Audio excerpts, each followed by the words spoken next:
For Kierkegaard, the self is not a thing, a substance, or a fixed identity. It is not something one simply has. The self is something one must become, and it becomes itself only through a relation. This idea marks one of Kierkegaard's most radical departures from traditional philosophy, which typically treats the self as a given object to be described. Kierkegaard refuses this approach. The self, he argues, is not static. It is dynamic. It exists only in movement, tension, and relation. To speak of the self as a finished entity is already to misunderstand it. A human being is not born fully formed as a self. They are born with the task of becoming one. This is why Kierkegaard defines the self as a relation that relates itself to itself. At first glance, this sounds abstract, even circular. But Kierkegaard is pointing to something concrete about human experience. A stone does not relate itself to itself.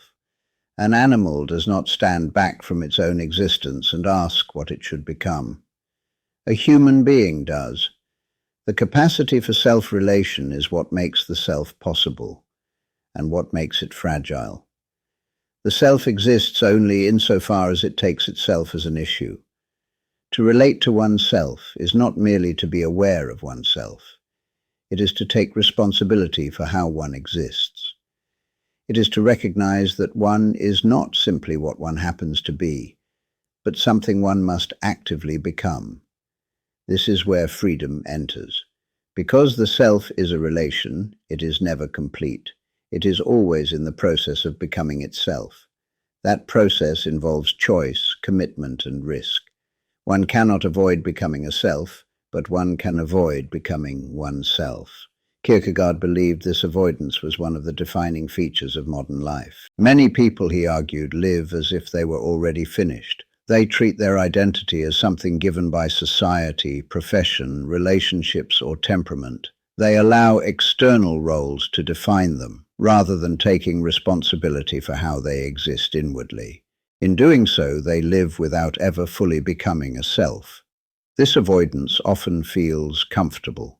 If one's identity is fixed externally, then one is spared the anxiety of selfhood.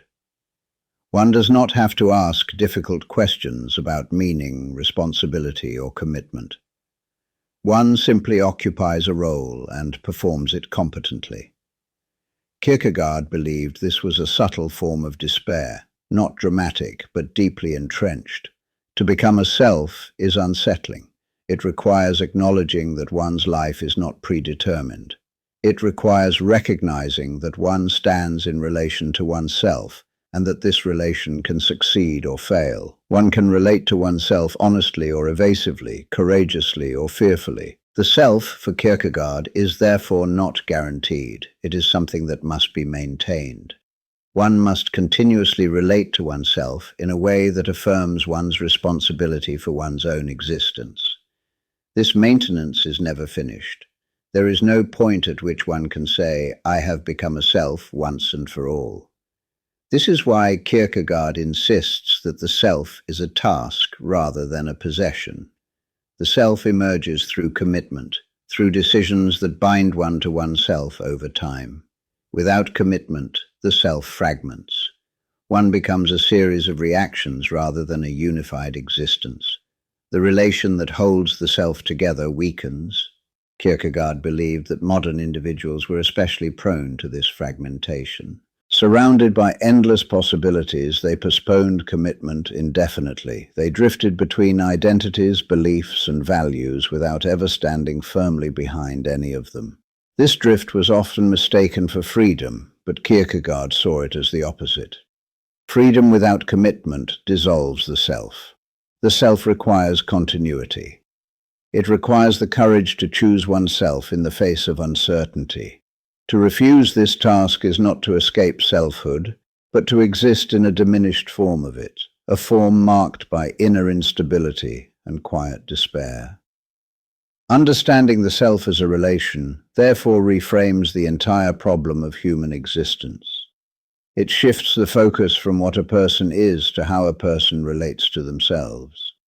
The most important question is no longer who am I, but how am I existing in relation to myself?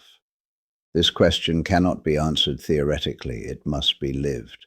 Kierkegaard deepens his account of the self by insisting that the relation which constitutes the self is not self-generated. The self does not create itself out of nothing, nor does it sustain itself by its own power alone. Instead, the self is a relation that has been established, and this fact introduces a tension at the heart of human existence. The self, Kierkegaard argues, is a synthesis. It is a synthesis of opposing elements: the finite and the infinite, the temporal and the eternal, necessity and possibility. To be a self is to exist within this tension rather than escaping it. Human beings are bound by limits: time, circumstance, body, history, and yet they also reach beyond those limits through imagination, hope, and possibility. This tension is not a flaw. It is what makes selfhood possible. A person who exists only in finitude becomes trapped in immediacy. Their life is defined entirely by circumstance, habit, and necessity. They react rather than choose. They accept what is given without reflection. In such a case, the self collapses into mere functionality. Conversely, a person who exists only in infinitude dissolves into abstraction. They lose contact with concrete life. They live in imagination, possibility, and idealization without grounding. Nothing binds them. Nothing holds. The self becomes unreal. The self exists only where these dimensions are held together. To relate properly to oneself is to accept both limitation and possibility at the same time. It is to acknowledge what one cannot change while taking responsibility for what one can. This balance is fragile. It requires constant effort. When it collapses, despair emerges. Kierkegaard insists that despair is not simply a psychological state. It is a failure of relation. Despair occurs when the self does not want to be itself, or when it wants to be itself without acknowledging the conditions under which it exists. In both cases, the relation that constitutes the self is distorted. The individual either flees from limitation or refuses dependence. This brings Kierkegaard to one of his most controversial claims, that the self is ultimately a relation not only to itself, but to the power that established it. This does not yet require religious faith in a doctrinal sense. Kierkegaard is not arguing that one must accept specific beliefs to be a self. He is making a structural claim. The self is not self-sufficient. It did not bring itself into existence, and it cannot ground itself absolutely. To deny this dependence is to live in defiance of reality. Modern individuals often resist this idea. They want to see themselves as autonomous in the strongest sense, self-creating, self-grounding, and self-justifying. Kierkegaard believed this desire produced a subtle form of despair, a refusal to accept oneself as one actually is. The self cannot be constructed arbitrarily. It must be related properly to both its limits and its origin. When a person tries to become something entirely self-invented, they cut themselves off from the conditions that make selfhood possible. They become trapped in an endless project of reinvention, never at rest, never grounded. Kierkegaard does not call this freedom. He calls it instability. To be a self is not to escape dependence, but to stand honestly within it. The self becomes itself not by denying its limits, but by relating to them responsibly. This includes accepting that one's existence is not accidental, not arbitrary, and not entirely one's own creation. This acceptance does not remove freedom. It gives freedom a shape. Freedom without structure dissolves into chaos. Freedom that acknowledges necessity becomes capable of commitment. The self emerges where freedom and dependence are held together without denial or evasion. This is why Kierkegaard treats selfhood as a task rather than a state. The self must continuously relate itself properly to its limits, its possibilities, and its source. When it refuses this task, despair takes root, often quietly and invisibly. When it accepts it, the self becomes capable of inward coherence. This is the tension that defines human existence, and it cannot be resolved once and for all. Kierkegaard now turns to a crucial clarification. The self is not merely a relation between abstract elements, but a relation that can be misrelated. This possibility of misrelation is what makes despair unavoidable. To be a self at all is to stand in danger of failing to be oneself. Despair, for Kierkegaard, is not something that happens only in extreme cases. It is structural. As long as a human being is a self, despair is possible. One does not fall into despair by accident. One drifts into it by failing to relate to oneself honestly. This failure often goes unnoticed precisely because it can take very ordinary forms. Many people believe despair must feel dramatic. They imagine despair as anguish, breakdown, or emotional collapse. Kierkegaard insists that the most common forms of despair are quiet, functional, and socially successful. A person can be productive, respected, and outwardly content while remaining inwardly despairing. Despair is not a mood, it is a stance toward oneself. Kierkegaard distinguishes between different ways the self can fail to be itself. One form of despair involves not wanting to be oneself. In this case, the individual experiences themselves as a burden. They wish they were someone else, or nothing at all. They attempt to escape selfhood through distraction, conformity, or numbing routines. This despair often masquerades as normality. A person fills their life with activity to avoid reflection. They adopt roles and identities supplied by society. They allow external demands to define them completely. In doing so, they avoid confronting the task of becoming a self. Another form of despair involves wanting to be oneself without dependence. Here, the individual insists on absolute self-sufficiency. They reject any limit, obligation, or source beyond themselves. They attempt to ground their identity entirely in their own will. Kierkegaard believed this posture was common in modern culture, especially where autonomy is celebrated uncritically. This form of despair looks like strength. It presents itself as confidence, independence, and authenticity. But inwardly, it is brittle, because the self cannot actually sustain itself without reference to something beyond itself. This posture leads to exhaustion and instability. Both forms of despair share a common feature. They refuse the self as it actually is. Either the individual rejects their own existence as something to be endured, or they attempt to remake themselves without acknowledging dependence and limitation. In both cases, the relation that constitutes the self becomes distorted. Kierkegaard insists that despair is not eliminated by success. One can achieve everything one aimed for and remain despairing. External accomplishment does not heal a misrelation within the self. In fact, success can deepen despair by masking it. A person may interpret their functionality as wholeness, mistaking efficiency for inward coherence. This is why despair is so difficult to diagnose. It does not announce itself clearly. It often appears as restlessness, dissatisfaction, or a vague sense that something is missing. Many people live their entire lives without recognizing despair as despair. They simply assume that quiet dissatisfaction is normal. Kierkegaard believed this assumption was tragic. Despair indicates that the self has not been reconciled with itself. The individual has not accepted the task of selfhood fully. They remain divided inwardly, even if their life appears ordered from the outside.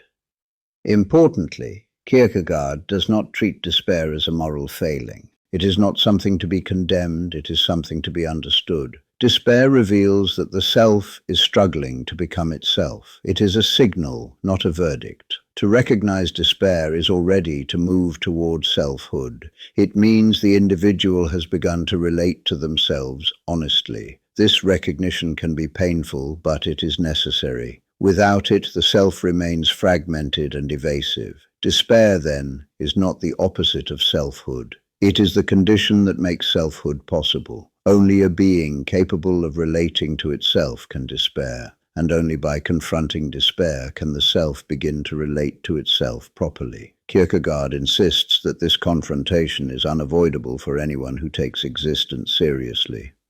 The task is not to eliminate despair, but to learn what it reveals about the self and to respond to it truthfully. Kierkegaard pushes the analysis of despair further by insisting that despair is not merely a psychological disturbance but a spiritual condition. By spiritual, he does not mean religious in the institutional sense. He means that despair concerns the deepest level of how the self relates to itself and to the conditions of its existence. This is why despair cannot be cured by distraction. A person may remove symptoms, anxiety, sadness, restlessness, without addressing the underlying misrelation. Therapy, success, pleasure, and routine can all stabilize a person while leaving despair untouched. Kierkegaard believed this explained why despair so often persists beneath apparently well-functioning lives. Despair is rooted in a refusal. At its core, despair involves a resistance to being the self one actually is. This resistance can take subtle forms. One may accept one's circumstances outwardly while inwardly resenting them. One may acknowledge limits intellectually while secretly rebelling against them. One may speak the language of acceptance while continuing to live evasively. Kierkegaard insists that such dividedness is not accidental. It reflects a failure of honesty toward oneself. The self, as a relation, requires transparency. One must be willing to see oneself clearly, including one's limits, dependencies, and responsibilities. Despair thrives where this transparency is avoided. The individual keeps something hidden, even from themselves. This hiding often feels justified. People tell themselves that they are being realistic, pragmatic, or mature. They suppress questions about meaning because those questions seem impractical. They dismiss inward conflict as indulgent. Over time, this posture hardens into a way of life. Kierkegaard believed this was one of the most dangerous forms of despair. It is despair without awareness. In this state, the individual no longer recognizes the tension within themselves as a problem. They accept inner division as normal. They adapt to despair instead of confronting it. The self becomes numb rather than reconciled. By contrast, Kierkegaard treats conscious despair as a potential turning point. When a person recognizes that they are not at peace with themselves, that recognition creates the possibility of change. It forces the individual to confront the task of selfhood directly. Despair, once acknowledged, becomes a form of knowledge, painful but clarifying. This is why Kierkegaard insists that despair must be faced, not avoided. Facing despair does not mean indulging it or romanticizing it. It means refusing to flee from what it reveals. It means allowing the discomfort of self-recognition to do its work. Without this willingness, the self cannot be healed. Kierkegaard also emphasizes that despair intensifies as the self becomes more developed. The more aware a person is of themselves, the deeper their despair can become if they fail to relate to themselves properly.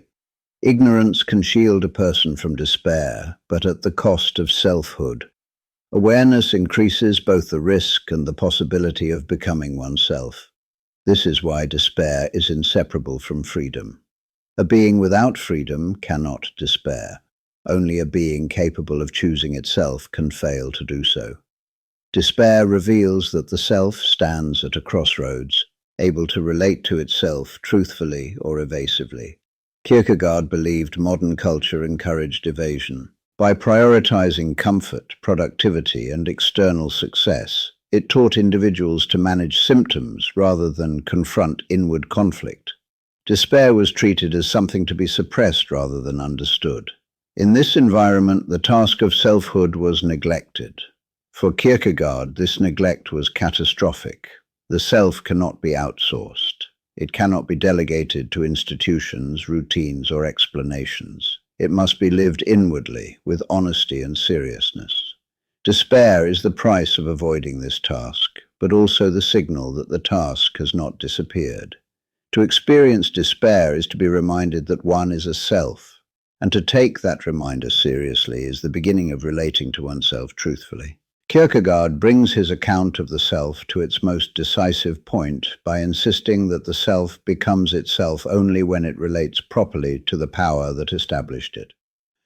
Up to this point, he has shown that the self is a relation, that this relation can fail, and that despair names that failure. Now he asks what it would mean for the relation to succeed.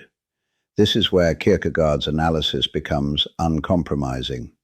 The self cannot heal itself by sheer effort. It cannot simply decide to become whole through willpower or insight alone.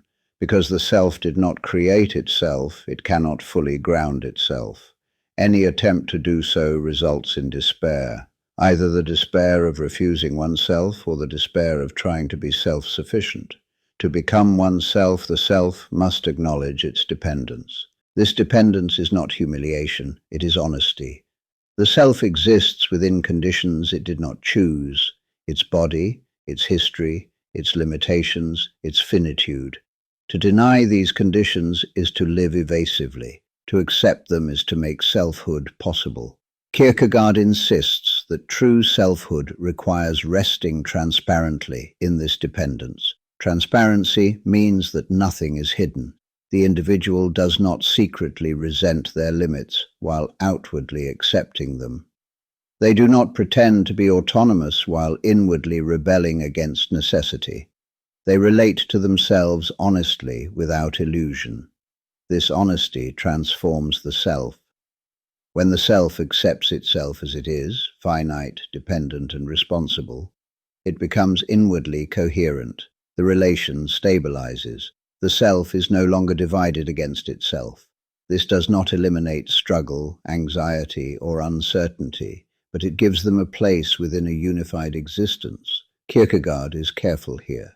He does not claim that this resolution produces happiness, success, or peace in a superficial sense. He claims that it produces truthfulness. The self ceases to flee from itself. It no longer lives in quiet rebellion against reality. It becomes capable of standing behind itself. This is why Kierkegaard treats despair as ultimately resolvable only through a proper relation to the source of the self. Without this relation, despair may be managed, disguised, or postponed, but it cannot be overcome.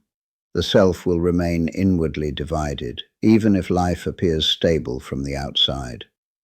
Kierkegaard believed modern individuals resisted this conclusion.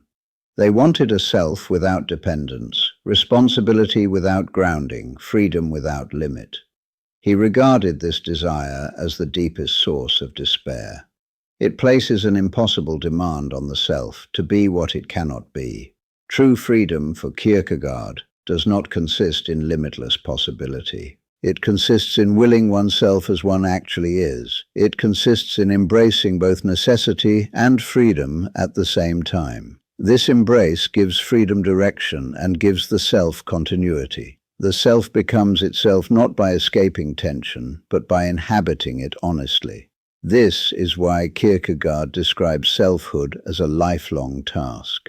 One does not achieve the self once and for all. One must continually relate oneself properly to one's limits, one's freedom, and the source of one's existence. This task can be neglected, resisted, or embraced, but it cannot be eliminated. To exist is to be a self, and to be a self is to stand in a relation that must be maintained with seriousness and honesty. Kierkegaard believed that most people never fully accept this task. They live efficiently, productively, and respectably while remaining inwardly divided. They manage life without becoming themselves. The concept of the self as a relation exposes this avoidance and demands a response. That response cannot be theoretical, it must be lived. This is why Kierkegaard's account of the self remains so unsettling. It does not offer techniques or reassurance. It confronts the individual with a demand they cannot evade without cost. It insists that the question of selfhood is not something one answers, but something one becomes responsible for. And that responsibility, once recognized, does not disappear. It defines what it means to exist as a self.